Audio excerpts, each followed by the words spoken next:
when you're hustling for 16 hours day in and day out, is your performance the same? Is your impact the same? Are you even able to recognize that it's declining? Right. And some of the behavioral things and emotional things you talk about, are you snapping at people? Right? Are you becoming a tyrant and difficult to work with? Are people avoiding you? Cueing into all these things as well to ensure, hey, yeah, I'm spending all this time working, but it's not being done efficiently. My systems are screwed up, right? I'm still not taking care of myself. And if I continue in this path, I'm going to burn out. And everything that I'm working for could potentially be jeopardized because I'm not taking care of myself. Hey guys, before we get started, I have one quick favor to ask of you. Can you please hit the subscribe button so that more people can find the show? Thank you. One thing that I really want to start with is you're a clinical psychologist, and Yes. we've had a lot of people in healthcare. We've had doctors, midwives, a lot of people talking about healthcare burnout. What is what is a clinical psychologist? Yeah, that is a great question. So, when we think about a clinical psychologist, it is a mental health professional that has experience and expertise in terms of helping clients deal with a variety of mental health conditions. And so, you're able to specialize in terms of what you focus on. So, as a clinical psychologist, my focus is primarily on anxiety, depression, and sleep related conditions, specifically insomnia. But there are folks who specialize in ADHD treatment or trauma or grief or severe mental health conditions like schizophrenia or bipolar disorder. But the main goal is to help people deal with the mental health challenges they're having, to help them, one, return to an optimal or their ideal level of functioning after they've experienced some challenge. So, in this case, if someone had insomnia and they go to their general practitioner, they would be referred then to a clinical psychologist to help them. Not all the time. Not all the time. Often, what may happen, depending on who the provider is, someone like that might be given medication. So they might receive an aid to help them fall asleep a lot better. But when it comes to dealing with insomnia, the first line of treatment is actually cognitive behavioral therapy for insomnia, which is an evidence based approach and the first line of treatment for helping people deal with the condition. But it really depends on the physician. Some people start with medication. If they are aware of a provider like myself who offers those services, they may refer out. But oftentimes, by the time clients see me, they've already gone through one, trying to implement sleep hygiene practices on their own, or they've given a go at different types of medications. But because of the side effects, they find that it's hard to sustain. It leaves them feeling groggy, more tired, and that's when they land at my door. So, you're probably the best person to ask what is insomnia and what is not insomnia. Yeah, I love talking about insomnia. So, when we think about insomnia, we know that it's a sleep disorder and it's characterized primarily by people having trouble falling asleep, staying asleep, or waking up a lot earlier than they intended. And so, when we think about trouble falling asleep, if it's taken, let's say, about 30 minutes or more for once you are in bed and you're like, all right, I'm ready to sleep, if 30 minutes go by and you're still having trouble, then we would characterize that as having trouble falling asleep. And for some people, they may spend hours trying to fall asleep. And when they finally do fall asleep, the slightest disturbance might wake them up. And then they're up again, and it's hard for them to fall back asleep. And so it could look like primarily just trouble falling asleep, but once I'm able to fall asleep, I'm good. Or it might be a combination of I have trouble falling asleep. Once I do fall asleep, I tend to wake up pretty often, and it's hard for me to get back to sleep. Or I'm getting up way too early. Like my alarm is set for 6 a.m. At 3 o'clock, I'm up and I can't fall asleep. And So, this would typically, fall into different categories, right? Because I understand it's like, say, it would be like genetic, or it would be behavioral, as you said, with the CBT, or it could be um, environmental because they're in a noisy environment or something. yeah, yeah. So it could be. when we think about treatment, we think about, precipitating factors. What are the things that contributed to someone developing insomnia? And we also think about maintenance factors, right, which can be different from those precipitating factors. Maybe what kept someone up was that they had a really big project to complete. And this was a really mission critical project. A lot was riding on it. And because of that stress, it was difficult for them to fall asleep, right? And let's say this project lasted an entire quarter. Multiple nights during that period, they're staying up, they can't fall asleep because the anxiety, the pressure, right? The recognition of this is a really important project that I need to do very well, that might keep them up. And so once the project has subsided, they got great reviews, they're unable to sleep, right? So the stressor is gone. The thing that led to them developing the problem is gone. But because of how they dealt with it, those are things that can help maintain it. So they might be dealing with it by going to bed a lot earlier, knowing that, okay, I'm only getting 5 hours of sleep. Maybe if I go to bed a lot sooner, I'll be able to get more sleep, right? Which makes sense. If I spend more time in bed, hopefully I'll get more sleep. But actually, that works against their ability to fall asleep because they're awake in their bed, their brain starts to associate the bed with being awake. And so it's like we call it conditioned arousal, which means that if you're always tossing and turning in bed, your bed is the place where you experience a lot of anxiety, right? You're worrying about what to do, you're thinking about the next day, you're ruminating. Over time, it learns to recognize, okay, every time we go to bed, this is a time for our alerting systems to be on because we need to think, we need to problem solve, and we need to stay awake because we're clearly stressed. And if we're stressed, we shouldn't be sleeping, right? Because there might be a threat. And so in addition to how they're managing their sleep, the behaviors that they're engaging in order to get more sleep, these are things that perpetuate their insomnia or maintain their insomnia. Another thing might be the thoughts that they're having around sleep, right? So people might develop some performance anxiety when it comes to sleep. Okay, I need to get 8 hours, right? And so having rigid beliefs about what it looks like to get restful sleep, what needs to happen. If it doesn't happen, that can create a lot of anxiety and worry about sleep. So they feel like they have to perform. Okay, it's 11 o'clock.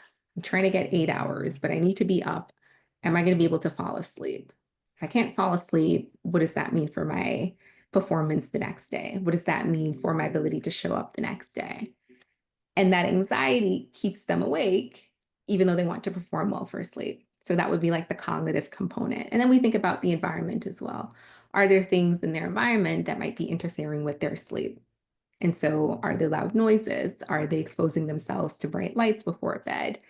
And when we think about effectively treating insomnia, it's important for us to be aware of the behavioral, the mental or cognitive components that are contributors, as well as the environment as well. And so treatment with cognitive behavioral therapy really hones in on understanding those things, helping the clients understand how they contribute to their insomnia, which really sets things up nicely for the interventions that CBTI entail.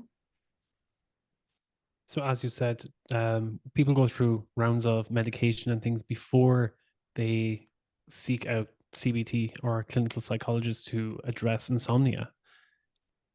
Is that simply because they're not aware of the work of a clinical psychologist? Or maybe that as you said, the GP may not be aware of one in the area. Yeah, yeah. And I think, with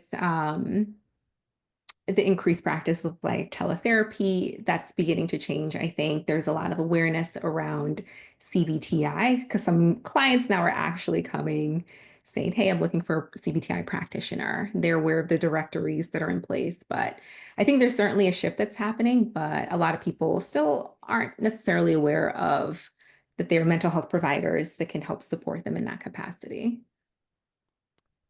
And is it that the availability of it is scarce, or is there, let's say, availability digitally that people can avail of CBT online? Yeah, so in terms of providers that are experienced and have training, or even those that are, board certified and being able to provide it, their directories, but in terms of how many people are reaching out to them and bridging that awareness action gap, there still needs to be a lot of work there. And so if someone is having a problem, for most people, I wouldn't say that they're thinking CBTI. How do I find a practitioner? Where do I go?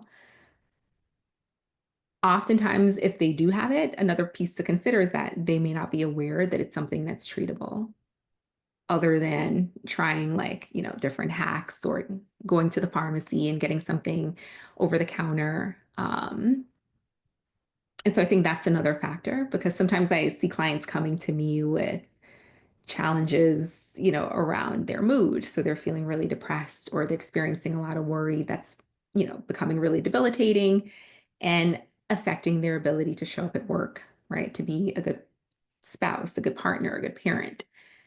But then they're having sleep problems and they're not aware that that's something that could be exacerbating or worsening their current symptoms. And so I personally, because I have expertise and experience in this area, I do assessments to help bring to light and educate clients about, hey, I'm noticing this. This is what you're telling me your sleep is like. These are the issues that you're having. I get a sense of how long it's been going on for. If it's at least happening for 3 months and three or more nights where they're having trouble sleeping, I'm like, do further assessment, ensure that they have insomnia, and then provide them with a lot of education about how it's connected to their current mental health challenges, right? How it could be affecting their ability to perform or show up in other areas, and really ensuring that they have an understanding so that when I start integrating different techniques into our sessions, they understand why it's happening and how it's going to be helpful. The importance of sleep. I'm sure you are very much aware of the importance of sleep, especially with all of this insomnia. But it's something that we see a lot in high achievers, where it's the debate of, do I really need more than 4 hours of sleep? I get so much more done if I just stay up, do all nighters. Oh, I'm a night owl and I get my most important work done at 2 a.m. Oh And they gosh, I justify it in hear all that. of these little they justify it in all of these little ways. And it's like, over time, that does take a toll, even if that's the narrative that we feed ourselves. How would you help someone who has that kind of mindset? And even though, as you probably see, that it's taking a toll in other areas of their life, like you see with stress, and they're probably taking it out on colleagues, on employees, on their family, on friends, and they feel that everyone is against them, when the real problem could be that they're not getting enough sleep, or there are these things like your nutrition, your physical health, your mental health, and sleep are just not getting the attention that they need. That these are out of alignment. Mhm. How would you help someone if they had this narrative? Is this part of the cognitive behavioral therapy that you're helping them to change this narrative, or this behavior around the behavior as a result of this narrative? Mhm.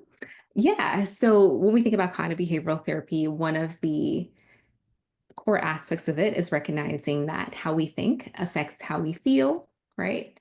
And also how we behave, how we act, how we respond.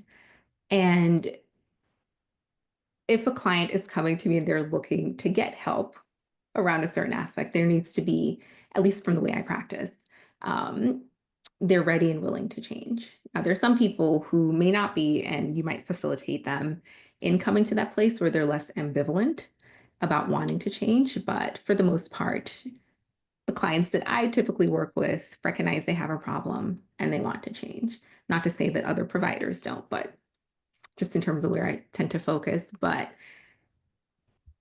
how I would approach that is one, getting a sense of their goals and values for treatment and helping to connect the challenges they're having with their journey towards or inability to reach those specific goals. And so if you're telling me that you want to get promoted, or you want to ensure that you make partner at your firm, or you want to ensure that, you you are able to, one, show up and be the mom or dad that you want to be, right? You want to tighten and strengthen the relationships that you have with your family, with your friends, with your coworkers, whatever the goals are. I spend a lot of time helping clients get clear on those as well as their values. Like, why is this important to you? Why do we need to be working on this? What's not happening if we don't work on this? What's at stake, right? Essentially, if we maintain the status quo, how does this negatively affect you?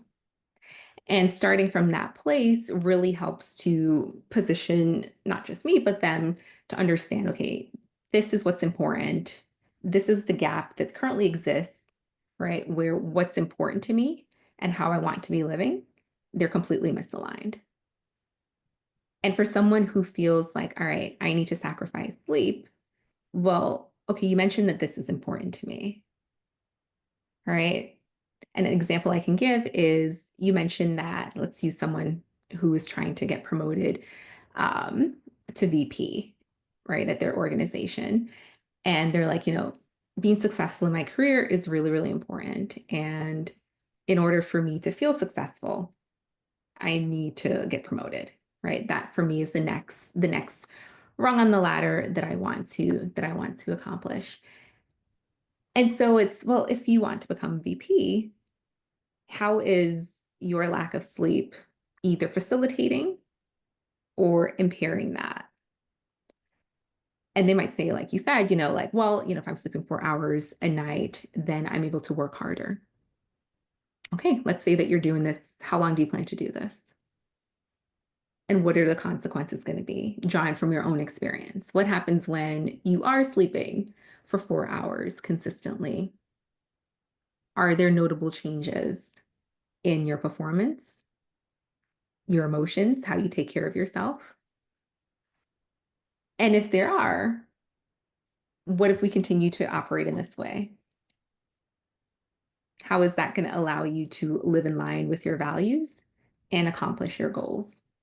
And I'm really simplifying it, but there's often a lot of resistance in there that we have to work through in understanding where these beliefs come from, right? What's driving this belief? And sometimes it might be this core belief that I'm a failure, I'm not successful. And once that becomes apparent and we are able to dive into that, it's like, okay, well, how do we challenge this belief? What's the evidence to support this belief?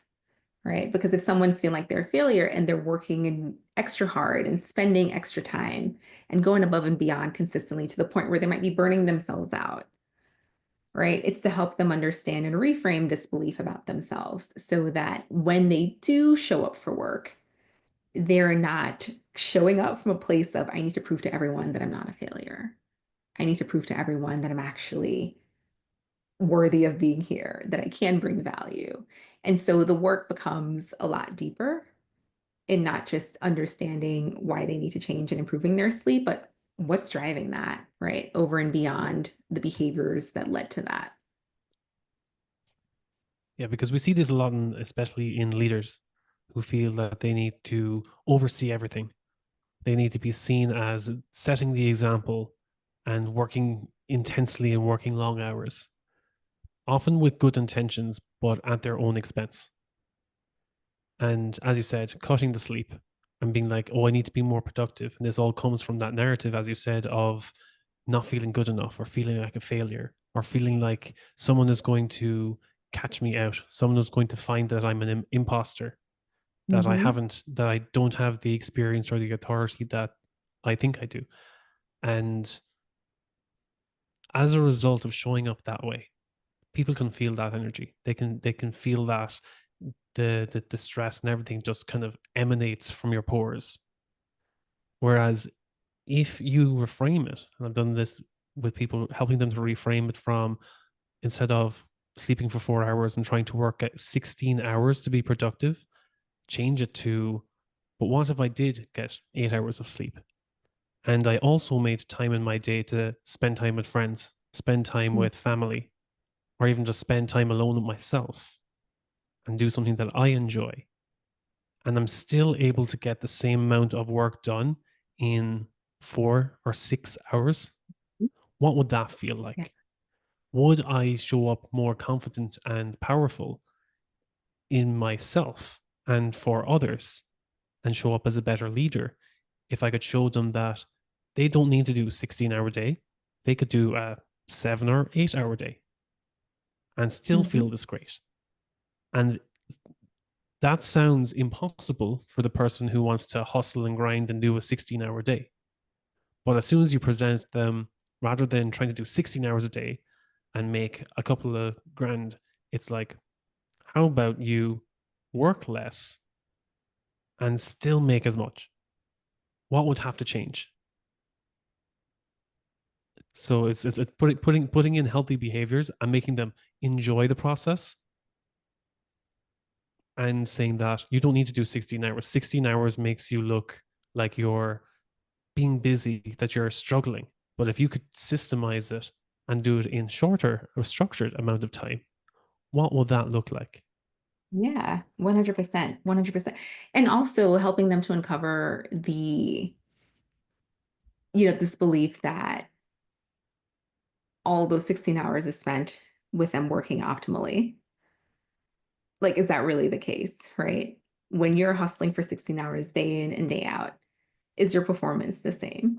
Is your impact the same? Are you even able to recognize that it's declining, right? And some of the behavioral things and emotional things you talk about, are you snapping at people, right? Are you becoming a tyrant and difficult to work with? Are people avoiding you? Cueing into all these things as well to ensure, hey, yeah, I'm spending all this time working, but it's not being done efficiently. My systems are screwed up, right? I'm still not taking care of myself. And if I continue in this path, I'm going to burn out. And everything that I'm working for could potentially be jeopardized because I'm not taking care of myself. And I think, that's why I found it often helpful to ground people in where they're going. What's all this for? Right? And get clarity there. And sometimes people don't even know, like, they don't have a clear sense of, I'm trying to accomplish this, or they don't know what their goals are specifically. They've been conditioned that I need to work this hard. I need to put in all these hours because if I don't, it means this about me, or I'm going to look this way, or I'm not good enough, or I'm lazy, right? I'm not contributing as much as other people. I need to show that I'm busy, not realizing that there's a difference between being busy and being productive. How would you define the difference between busy and productive? Good question. And that's something that I struggle with and I have to like check myself on every day. Um, and for me, productivity isn't necessarily like quantity, it also entails quality. And so if the two of us were tasked with, all right, we need to create this presentation, you can spend 50 hours working on it and not sleeping. But the fact that you're spending more time on it does not necessarily guarantee that you're going to deliver a high quality product. Meanwhile, I'm going to spend 8 hours a day working on it, making sure that I get enough sleep. I'm still putting in the work, but the work that I'm putting in is infused with a lot more energy because I'm all rested and taking care of myself. And so I'm actually able to work more optimally because I'm not sacrificing all the self-care things that would allow me to show up and perform. And so for me, being productive is about one, ensuring that you are working on something that is clear in terms of its goal, its purpose, and the output that you're delivering is coming from a place that isn't one from burnout and it's actually fueled by you taking care of yourself. Whereas busy, there isn't always a clear purpose.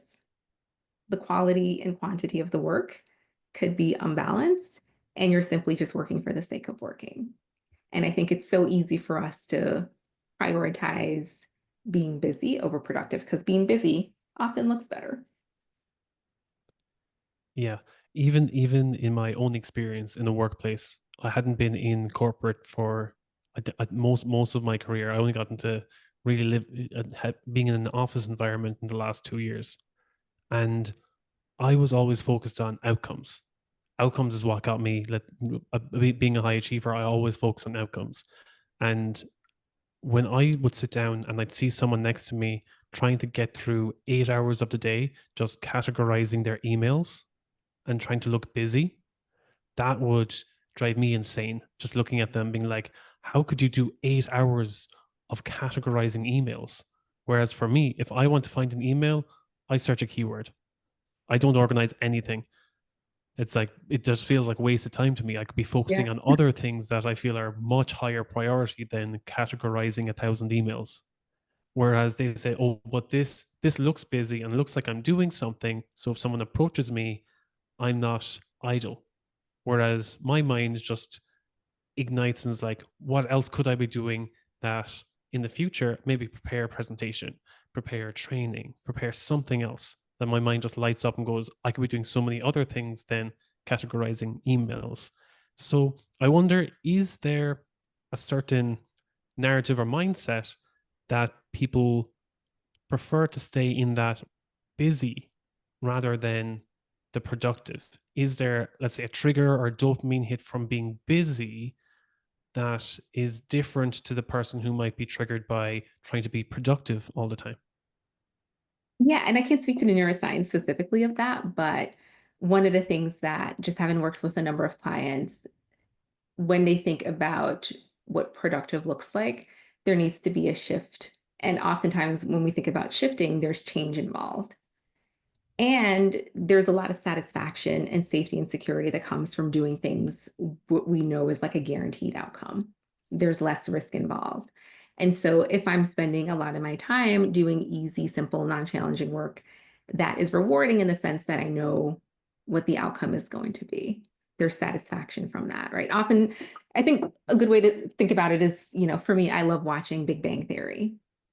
And I'm not going to share how many times I've watched the entire series repeatedly, but for me, starting a new show and not knowing how things are going to happen like creates a lot of stress. Versus like if I rewatch Big Bang Theory, I know exactly what's going to happen. I'm at the point where I can like recite the lines. I know the outcome. I know there's no guessing there. There's no worry. There's no sense of thrill, there. And so for me, it's comforting because I'm in a quote unquote safe space. And when we're engaging in busy tasks, right, it's a form of procrastination. And when we think about procrastination, we're doing something that feels good in order to avoid something that's unpleasant, right? And when we think about staying busy for the sake of being busy, what are we delaying? What are we not wanting to experience or feel? And this is something as a business owner that I also find myself doing, right? Totally guilty of this. If I am spending a lot of times responding to email because I don't want to have to do outreach to someone that I'm not sure like how they're going to respond, or am I going to come off as too salesy? Am I going to come off as like I don't know what I'm talking about? And so instead of actually taking action, I'm gonna let me just go look through this email. I thought I saw an important message from someone. Let me spend time here, completely avoiding the discomfort that comes along with me taking action that's actually more productive and beneficial. And so I might look back at my week and be like, geez, I was really busy. But when it comes to me being productive and moving the needle on my goals, there's no movement there. But I was spending all this time like, what am I not doing? And there's this piece of me that I need to acknowledge in that, yeah, you were procrastinating and avoiding and staying busy because there's this uncomfortable thing that you're not ready to move towards and do. So what you're saying is it's like a coping mechanism. It's a defense mechanism where your body is afraid of the uncertainty, the unknown outcome of being productive or what would be productive if you were to pursue it. Whereas you have the known certainty, the comfort in the certainty of the task you're procrastinating on. Because you're like, Mhm. oh, this is simple. It's the lower barrier to entry. And I know if I do it, I know what the outcome is going to be. Or I have a better understanding of what the outcome might be, rather than, as you said, cold outreach. You don't know whether you're going to get a good day or a bad day. Absolutely. And, the thing to key in on here is how do people get here, right? How do we get to this place where we're constantly busy, if that's us, right? And we're focusing so much on looking busy and performing, so to speak, without actually being productive, right? And it could stem from just the lack of awareness, right, of someone's own internal state, of not being able to recognize that, hey, I'm actively engaging in procrastination because I'm afraid of this. And so a critical piece of that is insight. Am I aware of what's playing out? And oftentimes we might get into these habits or ways of showing up and behaving without actually being able to take a step back, bring awareness to the situation, and clearly identify this is how this is playing out. And once we have the language and the awareness around that, we can call it out, right? And simply being able to identify what's happening puts us in a better position to correct course. Because if I'm going about my day, day in and day out, doing the same things, I'm not attending to how I'm operating or the same, poor habits that I'm falling into. Very little is going to change unless I'm able to call it out and say, all right, you're doing this again. And so for me, the statement that I have is this is my empty wallet syndrome that I'm falling into, where I'm spending time doing things that are going to keep me unfulfilled and unable to reach my goals. And I call it out when it's happening so that I can pivot. All right.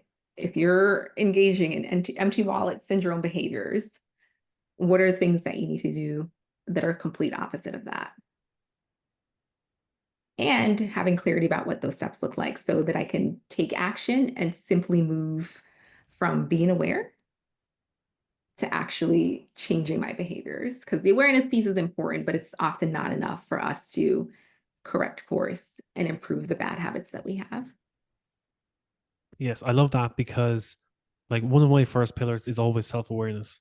Because if you're living on autopilot, you're going to say, "Oh, this is the way things have always been. This is the way I've always lived." And that's just me. People just assume it's part of their identity. Mm. I was like, "Oh, I've always drank 6 coffees a day. It's just how I get through my job. It's just how I get through the day. Oh, I've always watched Netflix until 2 a.m. That's my weekly binge or my daily binge for some people. Oh, I just need to catch up on Netflix. That's what I do." And once you bring it to your awareness of, but how could I improve? What am I missing in my routine? What could make me feel better? And once you start asking yourself and being honest with these questions, and then acknowledging when you're doing a behavior that doesn't align with who you want to become, and acknowledging it, and then deciding for yourself, do you still decide to pursue with that change or not? So one thing for me was when I was working long shifts, I used to I know I had high energy when I first started a job. I had this just optimism bias even when my energy started to drain out of me. I was like, "Oh, I'm still having a great day."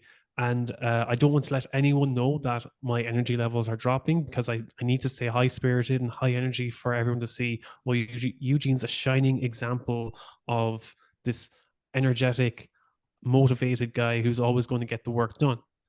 And when I noticed that my energy levels were dropping because I couldn't keep that up long term, I said, okay, I'm going to just have a few energy drinks throughout the day. So I was timing them between like 11, then 2, maybe at 4 before finishing work at 6, and then having one on the way home.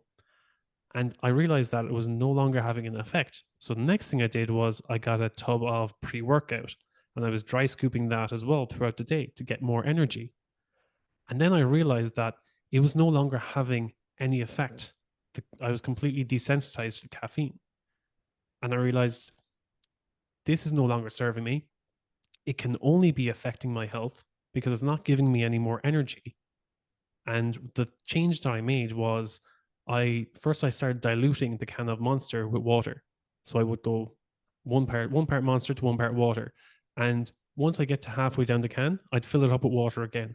And I was always diluting the Monster again with water until I realized that I was just drinking water from a Monster can. Mm. And that was I suppose that falls into being aware of the habit, but then again taking the action, acknowledging it, but then taking the action. So when I realized that this was a habit that was not serving me in any way. It was just a habit of drinking so much energy drinks. But the Mhm. action was, okay, I'm going to keep on diluting it until I realized there's no energy drink left in the can.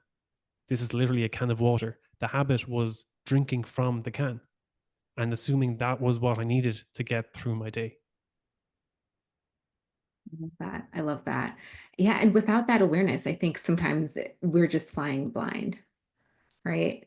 And we're not able to see that the actions that we're taking are actually pulling us further away from the ideal state that we're trying to accomplish, right? The goal that we're trying to achieve. And there's an exercise that I use with clients and also from myself, that's based in acceptance and commitment therapy, where as you're beginning, right, you identify your goals, your values, what it looks like to live aligned with these values, right? And so for me, an important value for mine is integrity. And integrity, I think about, okay, well, how does this show up in my relationships? How does this show up in the work that I'm doing with clients, with organizations around stress and burnout? How am I, being a person of integrity when I'm meeting new people? And once I have clarity about that, I'm able to then think about, okay, this is how I need to show up. What's keeping me from showing up in this way?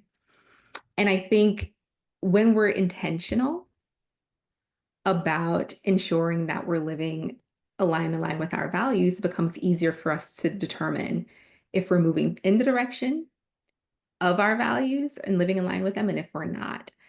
And oftentimes, when I'm working with clients or organizations, I have them think about, again, bringing to mind this ideal state. And okay, what does it look like to be living like this? What does it look like when you're aligned with your values, right? To that overachieving person who is vying for the vice president position, tell me more about what's important to you.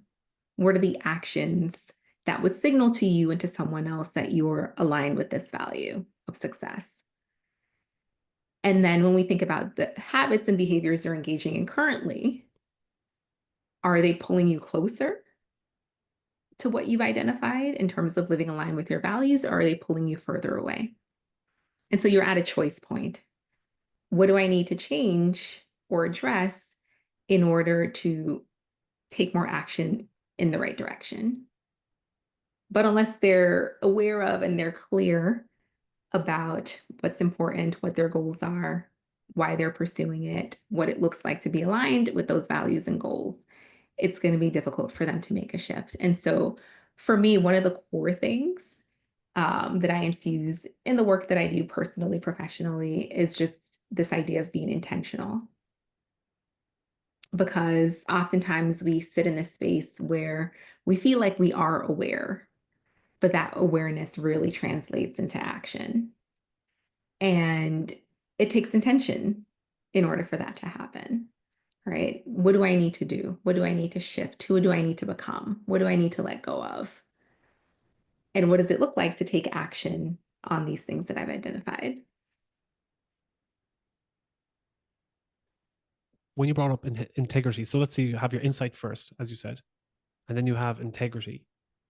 Does someone need to have their insight and self awareness first for the actions and then acknowledge their values? Because I know a lot of people who say that someone is going against their values or they're not aligned with someone. But when you ask them what their values are, they don't know what to say. They just say, "Oh, someone's going against my values." What are your values? What do you value? And then they get stuck and they Yeah, a and lot they of get on the people. defensive. And it's like, okay, but how do you get someone? What's the question that you would get someone to ask themselves in order to define their values? Yeah, great question. Because a lot of people don't actually know what their values are.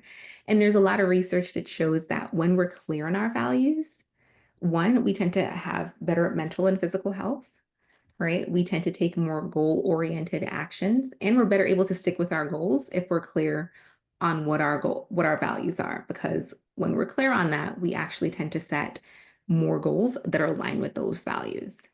And if I'm doing things that are already important to me or setting goals that are already aligned with my values, it's easier for me to take and maintain action.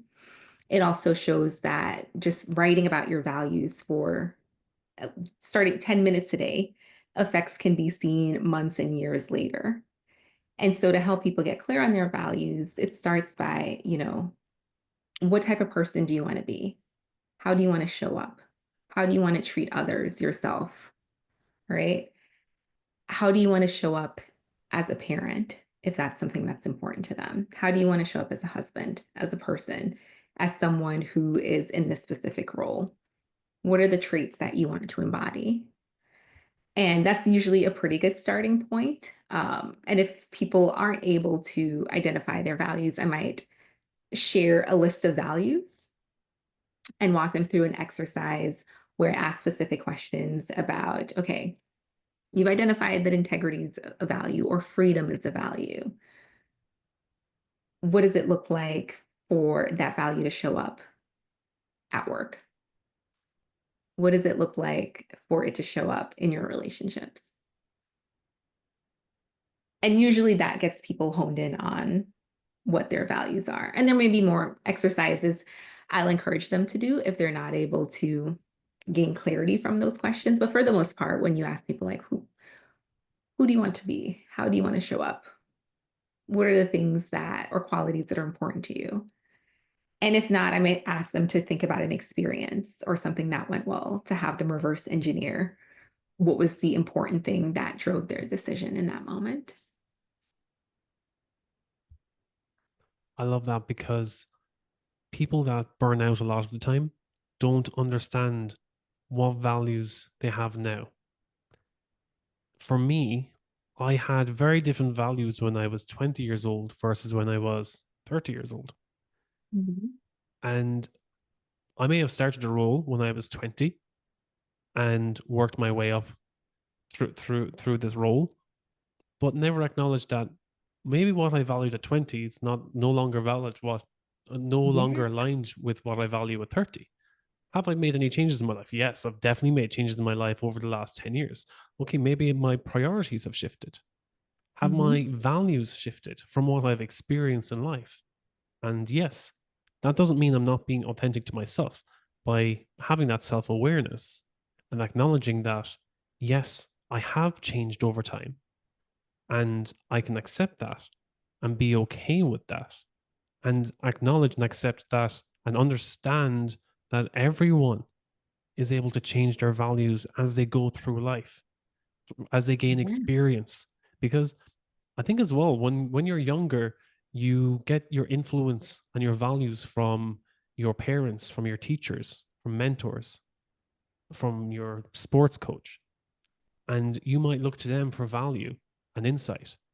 But as you progress through your career and into adulthood, that can change based on your experience. Maybe you question yourself, oh, those things that they valued applied to them, but they Yeah. don't really align with me. And these are the hard hitting questions that some people have an identity crisis. I've seen because they're like, oh, but this is what I always valued and it no longer feels that way to me anymore. What is wrong with my life? Rather than Yeah. saying, I think I've changed. Yeah. And it's completely okay to change, but I find sometimes people need to get permission to change or hear it from someone else that it's okay to change. And when I think about values and its relationship to burnout, right? Um, First, let me talk about the values piece. When we are living in a way where our daily actions don't align with our deeper values, we're essentially living someone else's life, right? And that in and of itself can feel really disconnecting and exhausting.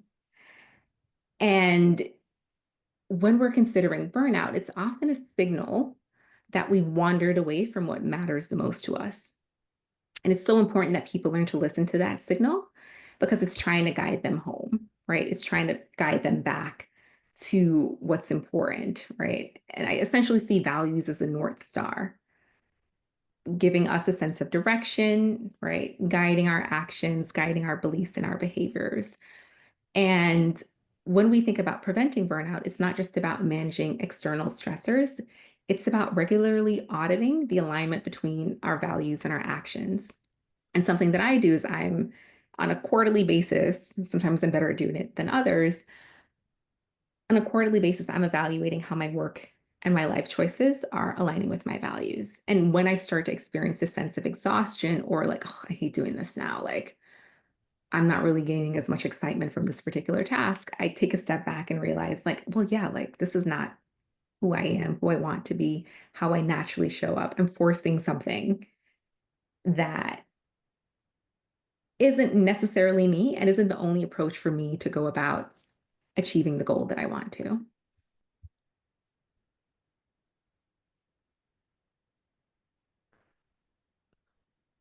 And when you do those quarterly evaluations, does it surprise you when something changes that you're like, oh, why this was something that I valued and now it's changed? Why doesn't it apply? Is it because of something that changed in my environment or work? Would you overthink that, or would you just accept it for what it is? What will be your, let's say, natural inclination? Yeah. So to kind of give you a more concrete example, um, when I think about why I started my company, MDA Wellness, it wasn't just about entrepreneurship, right? It was really about me feeling really passionate about ensuring that people have the tools and techniques to live a very fulfilling life. Like I get so much energy and excitement from seeing people achieve their goals when they're able to overcome barriers. And life is too short, right? And so if we could spend less time running up against a wall when it comes to living the life that we want to, either because of mental health challenges or stress or burnout, how can I step in and facilitate change along with that person? But when I think about what this looks like in my business, I may go about seeking to support people in ways that are completely misaligned with how I am. So, a core value of mine is freedom. And sometimes in my pursuit of wanting to help people, I may engage in relationships, professionally or work with organizations that create less freedom for me. And when I start to like, "Ugh, I'm not really liking this relationship or something is off about working with this particular company, what is it?" It's like, okay, I need to take a look at how my freedom is being restricted. And that may look like, well, you brought me in for my expertise, but the things that I'm recommending, you're not moving in that direction. But you're taking up my time because you want to hear from me, but there's no impact or change that's happening because you're not really taking my recommendations. And for me, that's a loss of freedom in the sense that I'm not free to collaborate with this client in the way that I see and value partnership, where there's this exchange that's happening of you're giving me information, I'm feeding you recommendations, you're giving me information about how well those recommendations are going. For me, that's freedom to operate in my business the way that I want to in order to support a client. And if there's a lot of resistance there, a lot of pushback, or a client isn't ready, it's like I'm feeling stuck and there isn't a freedom to help and show up the way that I want to. And so it's led me to evaluate and get clearer on who are the types of companies that I want to work with when they're bringing me in to address stress and burnout. And that took a lot of time because when I'm starting my business, it was I'll work with whoever. I want to change the world. It doesn't matter. Like I'll figure out a way to work with you.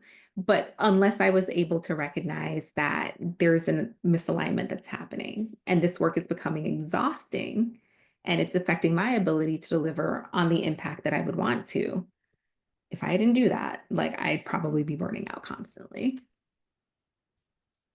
I love that because you have to take a page out of your own book when you're starting your own business, and it's the same for with coaching. Everyone is saying, oh, book 100 sales calls and you'll probably sell 1% of them, but you need to book the 100 calls to find it. And rather than getting 100 people and knowing that 99 of them are not ready, it's do the do the extra work beforehand, before getting someone onto a 60-minute call. Make sure that you can do a bit of background research with them or do a questionnaire or something first. See if they're ready. If they're not ready, okay, you're not ready to sit down and do an intense 60-minute call. I'm not going to put you in that position. I understand where you're coming from. Here are other resources until you feel ready. Rather than me wasting 100 hours and making people feel uncomfortable, that's not what I want to do. I'd rather help qualify people before that 60-minute call and be like, okay, now that you're ready and you know the purpose of this call and where this is going to take you, that's much more aligned to how I set boundaries with myself. That I need to set boundaries of my energy and my capacity so I can show up at my best for other people rather than just trying to hustle and grind and get 100 people on the call. Love that. Love that. Yes. Totally, totally rings true for me, just in being able to show up and work in a way that's not guided by other people, right? And that's why I like this idea of thinking about, values alignment. If you're not doing that, you're living someone else's life, right? You're allowing someone else's rules and standard operating procedures to guide you when it's completely foreign and just feels so at odds with who and how you are and how you want to show up. And even as you mentioned with values, like I work with companies where I look for alignment of values. Not only everyone's saying, "Oh, we know the company's mission statement and we value our team members," but they just throw around the word value, value, value. And it's like, but what do you value? So I like to line up the three values of what's the company's mission statement and what are the values in that mission statement. Mhm. What does this team value, this department? What's your outcome? What's your goal? What's your vision? What are the values that hold this team together? And now let's look at the individual team members. What do each of them value Mhm. themselves? What are their core values? And how does that show up in their work? What do they Yeah. look for in their work that aligns with those values? And if we can't connect those three dots of the individual, the team, and the company values, then we have misalignment and something Mm. needs to change. Yeah. 100%. 100%. And the thing that, as you're sharing, oddly, this idea, just to circle back to rest and recovery and sleep, um, and how that all ties in with the values. Often as we talked about with high performers, right? They're treating rest like it's a reward rather than a requirement. And the same way, like we won't expect our phones to function without charging them, we still expect our bodies and our minds to keep performing without like proper recovery. And when we consider, you know, our values, what we're working towards, who we're trying to become, I always try to ask myself, like, how does rest and recovery fit into me being able to reach that desired state and not letting the pursuit of my goals and values impair my ability to take care of myself. There's a group of founders that I speak on a quarterly basis to. They're part of this social impact cohort and accelerator. And when we talk about values, they often mention that their values is what's causing their burnout, meaning that because they're driven to create such an impact, it's difficult for them to take their foot off the pedal and take care of themselves because what brings them fulfillment is driving social change. And so it's about on this mission to use your company, right, your ideas to create change on a large scale. Where does rest and recovery fit in, and why does that need to fit in? Because what's happening when it's not? And so, as we consider like burnout and productivity, like rest isn't the absence of productivity, right? It's so important to remember that it's what makes productivity possible, right? And it's the space in between the notes that essentially creates the music. And until I finally understood that, and until I see my clients understand that, right? Until they understand that they don't take the steps necessary, right? They apologize for taking breaks, or they don't take breaks, or they feel guilty when they're taking breaks. But when it clicks, it's like, okay, I'm taking this break so that I can create greater impact. I'm taking this break so that I can ensure that I'm setting a good example for my teams, so that I'm able right, to work in a sustainable way so that my impact isn't limited by my inability to take breaks and rest. I'm going to circle back to what you just said there about that rest is the space in between the notes that makes the music. I love that. That was beautiful. And it was, as you said, even when we speak, the power in a speech often comes with the dramatic pause. Mm. If you really want something to land and you leave like a 7-second pause after making a statement, that is so much more powerful than if you just keep on just saying it and let's say repetition and trying to clarify the point and trying to get as many words as, let's say, quantity over quality, and trying to get as many words per minute. But when you really want something to land, you slow down and you just make that dramatic pause and let it sink in. And that's the, as you said, the power of pause, the power of rest. And if we want to, as high performers, want to perform at our highest capacity, that cannot be 100% 24/7.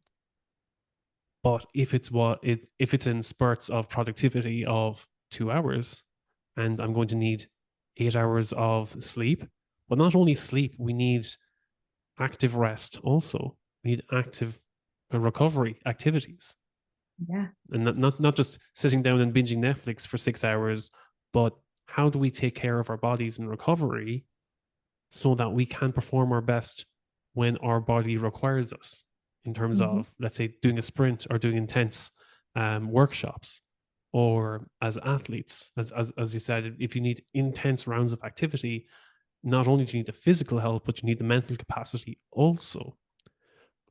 Are there active recovery techniques that you'd also recommend that probably help people when they don't get enough sleep, or activities that would help people to wind down so that they can improve their sleep? Yeah. When I think about recovery, like there could be active forms of recovery and rest, right? There's different types of rest. There's physical rest, there's social rest. As an introvert, I often need social rest if I'm spending a lot of time, around people and large groups. But when it comes to sleep, if we are in a state of anxiety or we're worried or we're constantly thinking about things, which tends to creep up right before sleep, right? When the dust settles, we have less distractions. Our brain's like, oh, Eugene, this is a really good time for you to think about this. And people often get caught up in that. And so it's about learning to quiet the body and the mind, to put the body in a state of relaxation, which helps to bring sleep on a lot more easily. Because if we're tense, if we're worried, that's essentially signaling to our brain that we're under threat.